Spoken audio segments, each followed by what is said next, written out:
ছোট্ট শিশুটিকে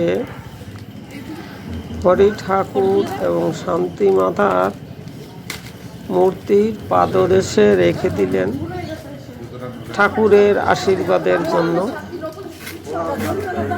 তার পিতামাতা দেখুন ছোট শিশুটি কিভাবে নাড়াচাড়া করছে, হাত পাও ছুঁড়ে ছুঁড়ে। এই যে হরি মন্দিরের মধ্যে ওনাদের হয়তো মানত ছিল বা ঠাকুরের আশীর্বাদ নিতে এসেছেন। যাই হোক, আপনারা দেখতে পাচ্ছেন সুন্দর দৃশ্য ঠাকুরনগর ঠাকুর বাড়িতে। এই দৃশ্যটা ভোরবেলায় হয়েছে।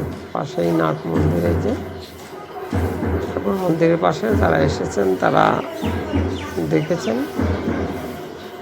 এবং মেলা শুরু হতে চলেছে দেখুন ওই মাঠে। তার জন্য ওই মন্দিরের পাশে যে মাঠ আছে ওখানে অস্থায়ী দোকানপাট তৈরি হচ্ছে। মেলা শুরু হচ্ছে বুধবার 26শে মার্চ থেকে,